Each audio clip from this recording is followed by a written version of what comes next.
Hello प्यारे दोस्तों, आप लोग का स्वागत है, अभिनंदन है हमारे यूट्यूब चैनल जीसीसी एजुकेशन अड्डा 998 में। दोस्त, प्रतिदिन की भांति आज भी मैं आपको साइकोलॉजी सीडीपी प्रैक्टिस 6 लेकर के आया हूँ, जो इसमें 10 क्वेश्चन होंगे और जो एग्ज़ाम की दृष्टि से बेहद मोस्ट इम्पॉर्टेंट होंगे। मैं आपको बता दूं कि अगर आप UP TET, C TET, super TET या टीचिंग एग्ज़ाम की तैयारी कर रहे हैं जिसमें साइकोलॉजी आता ही आता है सभी में, तो वहाँ पे आपको यहाँ से बहुत ही ज़्यादा फ़ायदा होने वाला है। तो मेरे दोस्त, मैं आपको बता दूं कि इस 10 क्वेश्चन के साथ आपका मोटिवेशन भी बनेगा और अपना प्रैक्टिस भी करेंगे और साथ साथ आपका सारा चीज़ रिवाइज भी हो जाएगा। दोस्त, चलते हैं आज पहला क्वेश्चन पर और 1 बाय 1 करके आपसे मैं बात करूंगा और आप बताने का ज़रूर प्रयास कीजिए कमेंट बॉक्स में कि आपको ये सेशन कैसा लग रहा है। ठीक है, अगर हम लोग बात करते हैं क्वेश्चन फर्स्ट की, तो first question is in front of you. आपके सामने पहला क्वेश्चन उपस्थित है और इस पहला क्वेश्चन दिया गया है। क्या दिया गया? देखिए, इसमें ये लिखा है कि हम जो कुछ करते हैं वही व्यक्तित्व है, यह कथन किसका है? मतलब कि जो कुछ हम लोग करते हैं वो हमारी क्या है? पर्सनालिटी। अपने पर्सनालिटी के अकॉर्डिंग सारी चीज़ों को करने का हम लोग काम करते हैं। तो यह कथन किसने कहा है? एक बार बताने का प्रयास कीजिएगा। वाटसन, वुडवर्थ, रॉस, गिलफोर्ड महोदय। आप लोग बताइए यह किस। तो देखिएगा, इसमें कह रहा है कि हम जो कुछ करते हैं वही व्यक्तित्व है, यह कथन किसका है? तो वाटसन महोदय का है। ठीक है, याद रखिएगा। ये प्रैक्टिस 6 में क्वेश्चन फर्स्ट है। कौन सा होगा दोस्त? एक मिनट, थोड़ा मैं सेटिंग कर लूँ। हाँ, ये हो गया आपका वाटसन महोदय। ठीक है, ये आपका पहला क्वेश्चन वाटसन महोदय के साथ जा रहा है। ठीक है, आगे जस्ट चलते हैं हम लोग। जस्ट आगे सेकंड क्वेश्चन पर आप चलेंगे। इस सेकंड क्वेश्चन में लिखा है, तो मैं लॉक कर दूँ इसको। हाँ, कौन सा व्यक्तित्व भिन्नताओं का कारण नहीं है? कौन सा व्यक्तित्व है, कौन सी पर्सनालिटी है जो डिफरेंस, जो भिन्नता होता है उसका कारण नहीं है? ये बताने का आप जरूर प्रयास कीजिएगा। इसमें लिखा है वंशानुक्रम। वंशानुक्रम से व्यक्तिगत भिन्नता तो आती है। मान लीजिए कि कहीं पर देखते हैं कि कुछ लोग गोरे होते हैं, कुछ काले होते हैं, किसी के माता पिता गोरे होते हैं, किसी काले होते हैं, तो उनके जो संतान होते हैं कुछ आपको गोरे दिखाई देंगे, कुछ काले दिखाई देंगे। इसका प्रभाव तो पड़ता है वंशानुक्रम। कहीं कहीं देखते हैं आप लोग, किसी के माता पिता लंबे होते हैं और किसी के छोटे होते हैं। हाँ, टीनी पीपल नहीं कर सकते हैं उसको। तो वहाँ पर भी आप देखने का प्रयास करेंगे कि इसका वंशानुक्रम का प्रभाव हर जगह पड़ता है। ठीक है दोस्त, वंशानुक्रम का प्रभाव हर जगह पड़ता है। वातावरण का, ये वातावरण का प्रभाव भी बहुत ज़्यादा पड़ता है। कैसे? जैसे मान लीजिए कि किसी बच्चे को आप शहर में रख दीजिए और किसी को उस जगह पर रख दीजिए जहाँ पर शिक्षा का माहौल नहीं है, संचार का माहौल नहीं है, मीडिया का माहौल नहीं है और लोगों का सही माहौल नहीं है, तो दोनों में बेहद ज़्यादा डिफरेंस देखने का प्रभाव पड़ेगा, बहुत ज़्यादा ही अंतर देखने का प्रभाव पड़ेगा। तो इस बात को आप ज़रूर ध्यान रखिएगा कि वातावरण का भी प्रभाव व्यक्तिगत भिन्नता में पड़ता है। अच्छा, परिपक्वता। परिपक्वता का बताइए आप। तो परिपक्वता की बात हम लोग करते हैं तो परिपक्व देखते हैं, कभी कभी कुछ बच्चे बहुत कम समय में परिपक्व हो जाते हैं और किसी बच्चे को हम लोग क्या करते हैं, कितना भी सिखाते हैं और कितना ही बताते हैं, कैसा भी माहौल देते हैं, अच्छे से ट्यूशन, कोचिंग सेंटर, इंस्टीट्यूट देते हैं, लेकिन फिर भी वो परिपक्व नहीं हो पाते हैं। तो इनमें भी जो है इसका प्रभाव पड़ता है, तो ये भी आपका होगा। ठीक है, लेकिन कौन सा नहीं होगा इसमें पूछा है नहीं। देखिए, सबसे बड़ी बात क्वेश्चन को पकड़ना होता है, क्वेश्चन को पकड़ना होता है। इस क्वेश्चन में ये बोला है कौन सा नहीं है, तो जब नहीं है निर्देशन, निर्देश में व्यक्तिगत भिन्नता की बात नहीं होती, निर्देश तो सबको दी जाती है, तो इसमें व्यक्तिगत भिन्नता की बात नहीं होती है, इसलिए एवरीथिंग इज रॉन्ग और डी इज राइट। क्वेश्चन कहाँ गया? एक मिनट दोस्त, हाँ आ गया। तो इसमें से क्वेश्चन कौन सा होगा? ये वाला डी हो जाएगा, डी फॉर डॉक्टर, ट्रीटमेंट के लिए। तो देखिएगा, ये चीज़ें आपको समझ में आ रही होंगी। अब हम लोग चलते हैं नेक्स्ट क्वेश्चन पर। देखिए, शिक्षा मनोविज्ञान के अनुसार सीखने के क्यों तथा कब से संबंधित है। अब ये किसने कहा है? शिक्षा मनोविज्ञान में के अनुसार सीखने के क्यों तथा कब से संबंधित है, ये किसने कहा? बीएन झा, नहीं जी, ये सेट यार, इसको लॉक नहीं किए थे, सॉरी। ये हो गया, नहीं ये नहीं होंगे, रायबर्न नहीं होंगे, जॉन एडम्स नहीं होंगे, कौन होंगे? शिक्षा मनोविज्ञान के अनुसार सीखने के क्यों तथा कब से संबंधित कौन है मेरे दोस्त? तो ये हैं प्रो एवं प्रो। कौन है? प्रो एवं प्रो। ठीक है, जस्ट आगे हम लोग चलते हैं और fourth question in front of you. Fourth question आपके सामने है। इसमें लिखा है निम्नलिखित में से कौन सा विकास का सिद्धांत नहीं है। अच्छा, मैंने पहले भी आपको बताया है कि देयर आर मोर डिफरेंस वृद्धि एंड विकास, और वृद्धि और विकास में बहुत ज़्यादा ही अंतर देखने को मिलता है। तो वृद्धि एक निश्चित समय तक चलती है, लेकिन विकास एक अनंत समय तक चलने वाली प्रक्रिया है। कहाँ तक? अनंत समय तक चलने वाली प्रक्रिया है। इसलिए यहाँ पर विकास के बारे में पूछा है, कौन सा विकास का सिद्धांत नहीं है? कौन सा नहीं है भाई? देखिए, थोड़ा सुनाई दे रहा है आपको? विकास समय के साथ धीरे धीरे घटित होता है। मतलब कि विकास जब समय होता है उसको धीरे धीरे तो क्या होता है? घटता जाता है। तो सही बात है भाई। अब क्या आप बूढ़े हो गए और कह रहे भाई हमारा बाल काला क्यों नहीं है, हाँ, हम लंबे क्यों नहीं हो रहे हैं, हम फैट क्यों नहीं हो रहे हैं, हमारे चलने की ज़्यादा दूर चलने की या दौड़ने की हमारे पास एनर्जी क्यों नहीं आ रही है, ज़्यादा दूर तक दिखाई देने की एनर्जी क्यों, दांत क्यों मजबूत क्यों नहीं है? तो भाई ये तो भाई विकास समय के साथ साथ घटता जाता है। ये चीज़ें प्रैक्टिकली आप समझ सकते हैं। ये खुद हम हमारे बगल में लोग हैं, उनसे भी ये सारी चीज़ें हम लोग देख सकते हैं। तो ये तो भाई सही बात ये तो है। इसमें पूछा है कि नहीं है, लेकिन ये तो है। अच्छा, विकास सटीक गति एवं प्रकृति जन्म के समय ही निर्धारित हो जाती है। क्यों भाई? जन्म के समय ही सारी चीज़ निर्धारित हो जाती है क्या? आप एक डॉक्टर बनोगे, आईएएस ऑफिसर बनोगे, अधिकारी बनोगे, हाँ, जज बनोगे? नहीं, ये सब नहीं। लेकिन दूसरी बात है कि यहाँ पर जो एक लैंग्वेज का प्रयोग जो इसने किया है, इस लैंग्वेज का प्रयोग किया है यहाँ पर, देखें, सटीक। ये सटीक वाला चीज़ है ना, ये रॉन्ग निगेटिव चीज़ों के ऊपर निर्देशित करता है, दर्शाता है। तो इस चीज़ को ध्यान रखिएगा। यही हमारा नहीं होगा, बाकी सब होगा। देखिए, पहले मैं आपको बता दूँ, व्यक्ति अलग अलग गति से विकास करता है। व्यक्ति अलग अलग गति, सबकी जो एक्टिविटी होती है, जो स्पीड होती है, सभी क्या होती हैं? अलग अलग होती हैं। तो बेहद बात सही है, सबकी स्पीड गति क्या होती है? अलग अलग होती है। तो बात ये सही है। क्यों? कहीं पर अगर 10 लोग इकट्ठा हो गए तो उस 10% में क्या सभी लोग इक्वल काम करेंगे? क्या नहीं ना। सबकी जो गति होंगी क्या होंगी? अलग अलग होंगी। ठीक वैसे व्यक्ति अलग अलग गति से विकास करता है। जो व्यक्ति होते हैं उनका जो विकास है अलग अलग होता है, अलग अलग गति से। तो किसी का विकास, कुछ बच्चा कम समय में बोलने लगता है, चलने लगता है, दौड़ने लगता है, सीखने लगता है, लेकिन किसी उसी बच्चे को, उसके जो दोस्त हैं, उनको सीखने में 10 साल 5 साल उससे अधिक ही लग जाता है। तो ये अलग अलग गति से विकास कर रहे हैं। बात सही है। विकास तुलनात्मक रूप से क्रमिक होता है। सही बात है। जब उनकी तुलना होती है तो उन तुलना में क्या होता है? अलग अलग उनमें डिफरेंस होता है, अलग अलग विकास होता है। ठीक है, तो ये बात सही है। तो भाई सब सही है, तो गलत कौन सा है, कौन सा नहीं है? ये वाला। ठीक है, जस्ट हम आगे चलते हैं।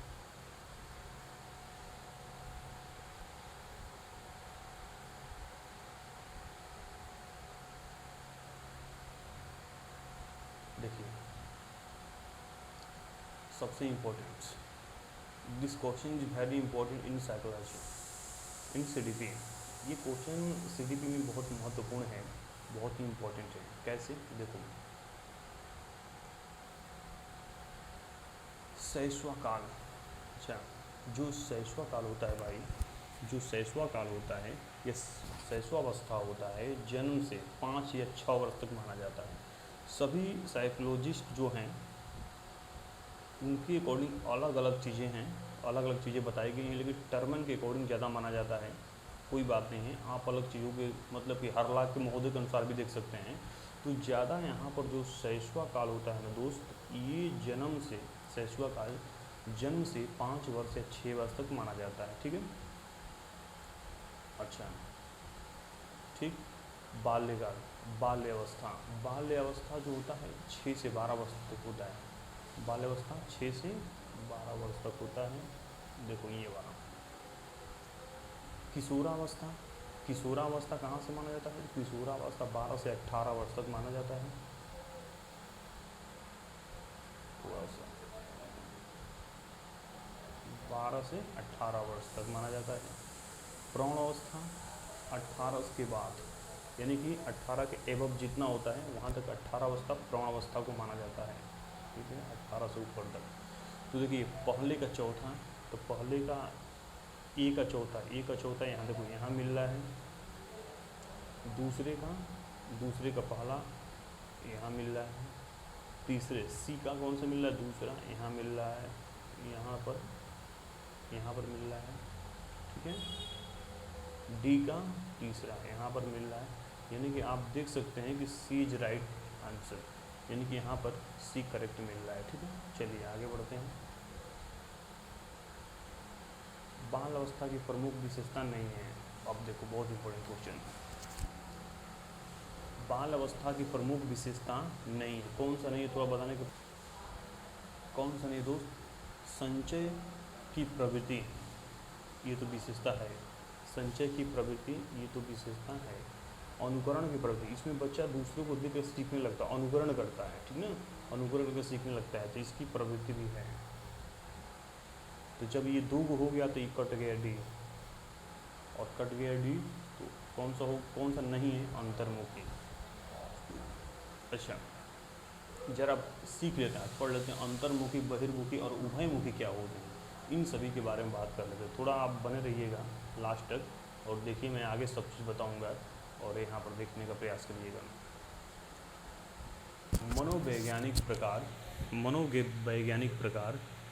मनोवैज्ञानिकों ने मनोवैज्ञानिक लक्षणों के आधार पर व्यक्तित्व का वर्गीकरण किया है। किसका वर्गीकरण किया है? व्यक्तित्व का, पर्सनालिटी का। क्यों क्या किया है? इन्होंने बांटा है, वर्गीकरण किया है। मनोविश्लेषणवादी युग ने व्यक्तित्व को कितने भागों में बांटा है? 2 भागों में बांटा है, लेकिन तीसरा दोनों को मिला करके मान लिया जाता है, ठीक ना। पहला होता है अंतर्मुखी, और दूसरा होता है बहिर्मुखी, और तीसरा होता है उभयमुखी। देखो यहाँ पर दिया हुआ है अंतर्मुखी, बहिर्मुखी, और इन दोनों को मिला देंगे तो क्या होगा दोस्त? रुक जाइएगा, उभयमुखी। क्या होगा? उभयमुखी। अंतर्मुखी, बहिर्मुखी, उभयमुखी। अच्छा सबसे पहले हम लोग बात करते हैं किसके बारे में? अंतर्मुखी के बारे में। अंतर्मुखी,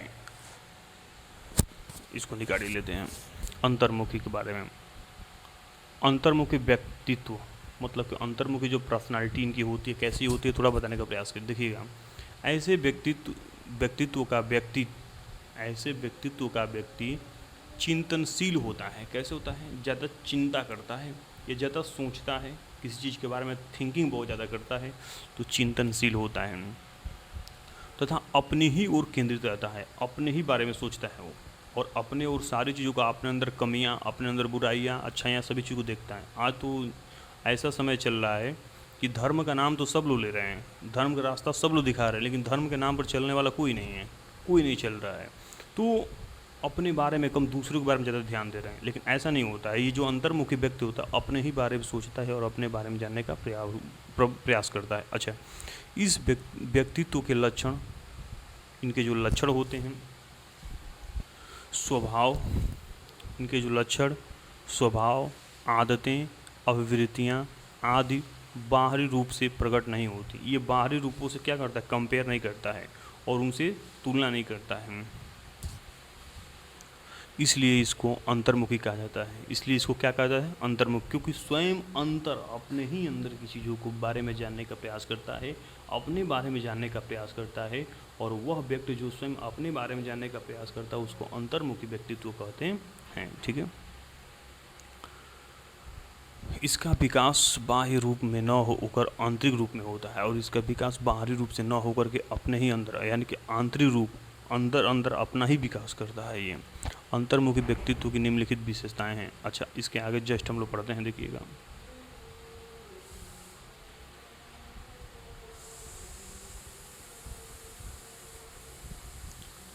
अच्छा देखिएगा, ऐसे व्यक्ति का बाह्य जगत की वस्तुओं से कम अनुराग होता है कि बहुत मतलब कि ऐसा जो व्यक्ति होता है उसकी बाहरी वस्तुएं या बाहरी लोगों से प्रेम भाव कम होता है और अपने में ही प्रेम भाव और अपने में ही व्यवहार को जमाए रहता है। ये चीज़ें यहाँ पर देखने को मिलती हैं।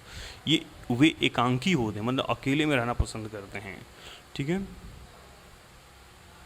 वे कर्तव्य परायण होते हैं तथा समय का सदैव ध्यान रखते हैं और अपने कर्तव्य का पालन करते हैं और समय को ख्याल रखते हैं। तो समय का ख्याल रखने वाला बहुत कम लोग हैं, देख रहे हैं आप लोग। तो वे कर्तव्य का पालन करते हैं और समय का भी ख्याल करते हैं। समय का जो ख्याल रखता है, समय उसका ख्याल रखता है, इस बात को ध्यान रखिएगा। यह व्यवहार कुशल नहीं होता, मतलब व्यवहार से ज़्यादा मतलब कि उत्सुक, कुशल, स्वप्रेम भाव के नहीं होते हैं।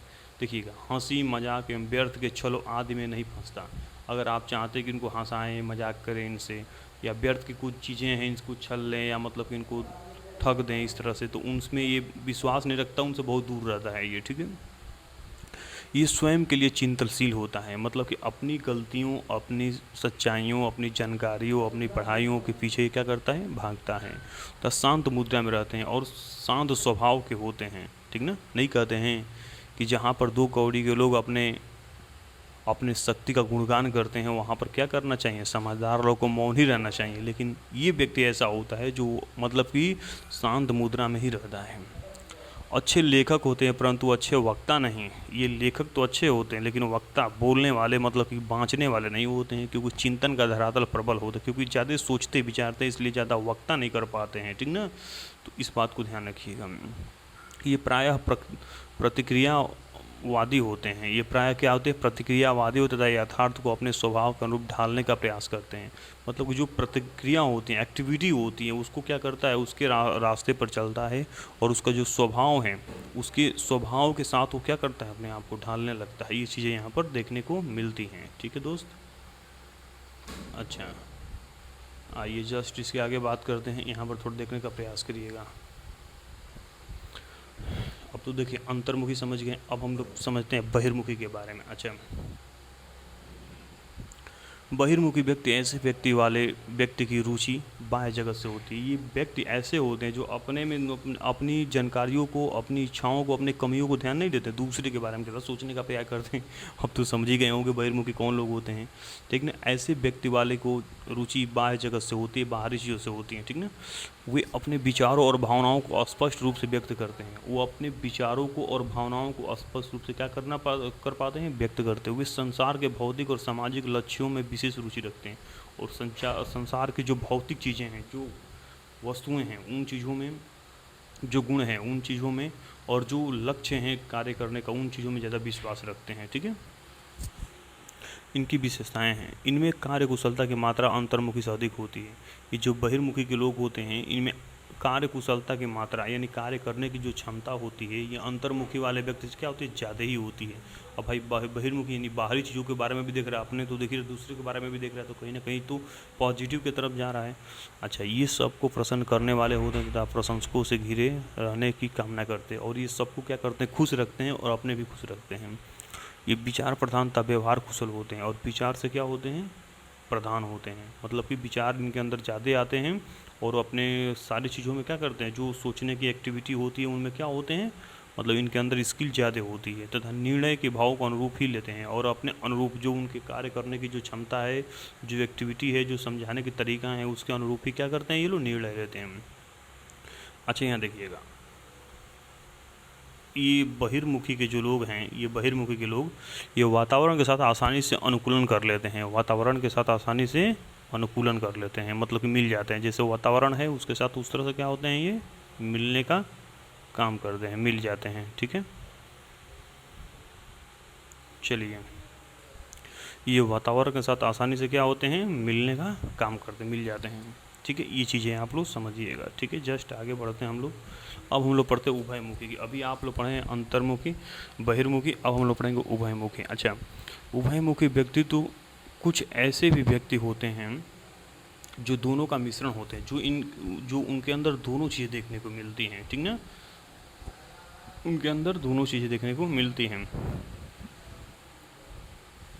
उनके अंदर दोनों चीज़ें देखने को मिलती हैं। कौन से व्यक्ति होते हैं उस तरह के? उभयमुखी वाले होते हैं। कौन से होते हैं दोस्त? उभयमुखी वाले होते हैं। देखिएगा ये उभयमुखी वाले हैं। लॉक नहीं किया, देखा आगे क्या आया? हाँ, ये देखो इस तरह के, ठीक ना, यहाँ देखने का प्रयास करिएगा। इस प्रकार अलग अलग व्यक्तियों के अलग अलग गुण होने के कारण इनके दृष्टिकोण में अंतर पाया जाता है। सभी व्यक्ति की अलग अलग क्वालिटी होती है, अलग अलग गुण होता है, अलग अलग तरीका होता है, अलग अलग एक्टिविटी होता है, अलग अलग पहचान होता है, अलग अलग पढ़ने का तरीका होता है। तो इसलिए क्या होते हैं, इनमें अंतर पाया जाता है। इनके दृष्टिकोण का अध्ययन कर हम और इनके व्यक्तित्व के विभिन्न पक्षों को भी विकास करने का प्रयास कर सकते हैं। इनके व्यक्तित्व पर्सनालिटी के जब अध्ययन कर लेंगे, इनके व्यक्तित्व का अध्ययन कर लेंगे, तब इनके विकास करने में आप क्या होंगे, सफल हो पाएंगे, ठीक है। तथा उचित मार्गदर्शन परिवार में माता पिता, विद्यालय में शिक्षक से ले सकते हैं। और उचित क्या कर सकते हैं, माता पिता तथा शिक्षक से ये लेने का प्रयास कर सकते हैं, ठीक है। चलिए आगे जैसे चलते हैं। इतना व्यक्तित्व के बारे में मैंने आपको बताया है, अंतर्मुखी, बहिर्मुखी और उभयमुखी। याद रखिएगा जो चीज़ें मैं हम बता रहे हैं, काम करेगा ये। अच्छा यहाँ देखो भाई, सीखने की वह अवधि जब सीखने की प्रक्रिया में कोई उन्नति नहीं होती है, वो क्या कहलाती है? सीखने की वह अवधि जब सीखने की प्रक्रिया में कोई उन्नति नहीं होती है तो उसे क्या कहते हैं? तो एक चीज़ आप पढ़े होंगे कि जब सीखते हैं, पढ़ते हैं, जब उसमें कोई उन्नति नहीं होता है, जो कोई उसमें सफलता नहीं मिलती है, उसमें डेवलपमेंट नहीं होता है, तो उसमें सीखने का एक पठार होता है। लंबवत, ऊर्ध्वाधर, कई तरीके से पठार होता है, वो मैं चीज़ें आपको बताऊंगा, ठीक ना। वक्र, पठार, ये सारी चीज़ें होती हैं, तो मैं बताने का प्रयास करूँगा। लेकिन अभी यहाँ पर फिलहाल इतना जानने का प्रयास करिएगा कि सीखने की वो अवधि जब सीखने की प्रक्रिया में कोई उन्नति नहीं होती है, उसे सीखने का क्या कहते हैं भाई? सीखने का पठार कहते हैं, सीखने का पठार कहते हैं, सीखने का पठार कहते हैं, सीखने का पठार कहते हैं, ठीक है। आगे चलिएगा। अल्बर्ट बंडूरा, ये देखो बहुत इंपॉर्टेंट है भाई, बहुत इंपॉर्टेंट। संज्ञानात्मक विकास का सिद्धांत किसने दिया था? जीन पियाजे, ठीक है। ये तो छोड़िए, ऊपर देखिए क्या बोला है, अल्बर्ट बंडूरा निम्न में से किस सिद्धांत से संबंधित है? कौन सा सिद्धांत दिए हैं ये भैया मेरे बाबू? ये देखो सबसे पहले को किसने दिया? सामाजिक अधिगम का सिद्धांत अल्बर्ट बंडूरा ने। किसने दिया? अल्बर्ट बंडूरा ने। अल्बर्ट बंडूरा ने सामाजिक अधिगम सीखने का सिद्धांत इन्होंने दिया था, ठीक है। आगे बढ़ते हैं। किसने मूर्त बुद्धि को गामक या यांत्रिक बुद्धि कहा है? सबसे इंपॉर्टेंट, थॉर्नडाइक ने मूर्त बुद्धि, अमूर्त बुद्धि को बहुत ही अच्छा एक्सप्लेन किया। इस बात को आप जानने का प्रयास करिएगा। और यहाँ पर देखिएगा, किसने मूर्त बुद्धि को गामक या यांत्रिक बुद्धि कहा है? तो किसने कहा है दोस्त? थॉर्नडाइक ने। किसने? थॉर्नडाइक ने जो है कि गामक या यांत्रिक बुद्धि कहा है। किसको? मूर्त बुद्धि को गामक या यांत्रिक बुद्धि किसने कहा? थॉर्नडाइक ने। जस्ट आगे चलते हैं हम लोग। गर्भ में संतान सर्वाधिक प्रभावित होता है। ये भाई देखियो, जब माता के गर्भ में शिशु रहता है तो सबसे ज़्यादा प्रभावित किससे होता है? देखो प्रभावित तो पूर्वजों से, यानी कि जो उसके अंदर वंशानुक्रम होता है उससे भी प्रभावित होता है। लेकिन बात ये है कि मतलब कि सबसे ज़्यादा यहाँ पूछा है, देखो यहाँ क्या पूछा है? सर्वाधिक पूछ दिया है दोस्त। एक मिनट, थोड़ा सा इसको हटाना पड़ेगा। हाँ, सर्वाधिक पूछ दिया है, ठीक है, सर्वाधिक पूछ दिया, देखो ठीक है, सर्वाधिक पूछा है। तो सर्वाधिक क्या होंगे, तो इसके बारे में आप जानने का प्रयास करिएगा।